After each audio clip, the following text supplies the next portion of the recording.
This video's featured comment is brought to you by Justin, who said, "Lol, you got my sub. Informative and made me laugh pretty damn hard. Love it, man. Thanks for the vid." Thanks, Justin. Glad that you got a kick out of it. So be sure to leave a comment down below for a chance for it to be featured in an episode of VideoGame OR. Now, on to the video. Hello, and welcome back to the VideoGame OR, the series where we show you the process in repairing and restoring all things gaming. Today we have a Game Boy with a pretty toasted screen, so to give it a bit of an upgrade, we'll install an ISP mod kit to bring this 80s classic into a new era. Now without any further ado, let's begin the procedure. Also, if you're out there, thanks for the Game Boy, Matt.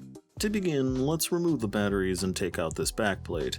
You'll need a 2.5 tri-wing screwdriver, as this was the beginning of Nintendo's dictatorship on serviceability. You can find a kit below if you need one. With the screws removed, separate the two halves of the Game Boy, but be careful when doing so as there is a ribbon cable connecting the two sides together.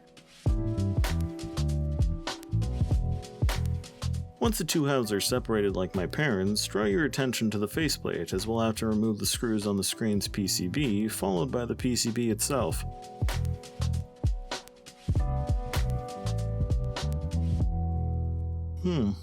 Yeah, that was a little more burned than I thought. With the screen out, salvage the buttons and their accompanying membranes, as unlike the screen and its PCB, we won't be replacing these today. With the buttons out, we'll draw our attention to the front of the shell, where you'll need to... What the hell? Matt, how'd you manage to get paper wedged in here? At least I hope that's paper. Anyway, continuing with what I was saying, we'll have to prep the front shell for the new screen by removing the old Game Boy lens. Simply apply pressure from the inside of the faceplate, and that 80s adhesive should give out in no time. Now the new screen and lens are slightly bigger than the original one, so to accommodate this, we're going to need to expand the original window with a bit of sandpaper. Simply work your way around the inner perimeter, removing about 1 millimeter of plastic on each side.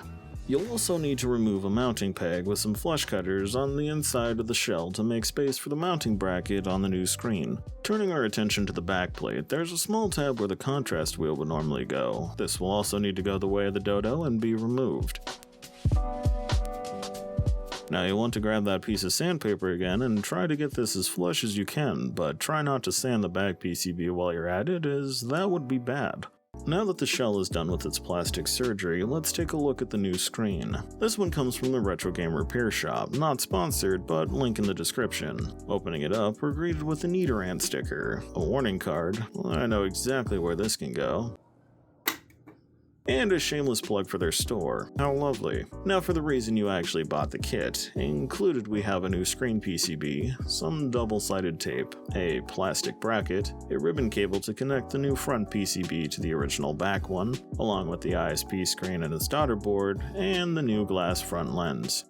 Now, as that warning card said, let's test the screen before fully installing it into the Game Boy. Taking the faceplate, bracket, screen, and tape, let's secure the screen to the bracket using a couple strips of the tape.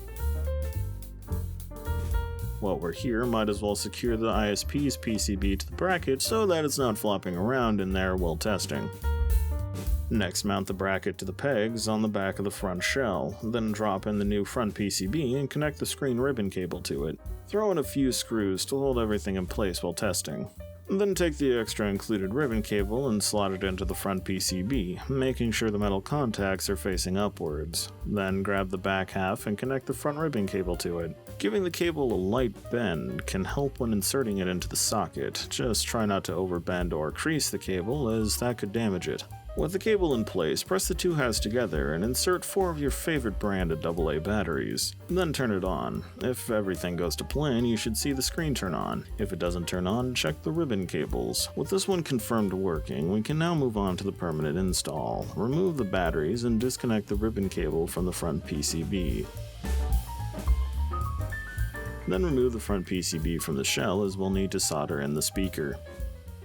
Grab the original front PCB from the Game Boy and shift your attention to the lower right. You'll notice 2 solder points with the wires from the speaker connected to them. Simply take your ye-old soldering iron and remove these wires from the old PCB. With the speaker detached, insert the wires into the solder points on the bottom right of the new PCB and solder them into place. With the speaker now installed, it's time to assemble. Start by removing the protective plastic from the screen. If you haven't done so already, then place the bracket into the faceplate, followed by the buttons and their accompanying membranes. Then secure the front PCB into place using the previous screws and attach the screen's ribbon cable to the front PCB.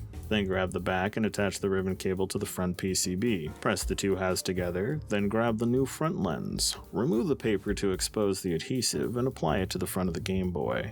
With the lens in place, secure the 2 parts together using the tri-wing screws. And with that, you have now successfully installed an ISP screen into your 1980s Game Boy. Let's do a brief overview of some of the features this mod provides. Turning on the Game Boy, what once was your contrast wheel is now your means of modifying the screen settings. Quickly pressing the contrast wheel will cycle the color of the screen,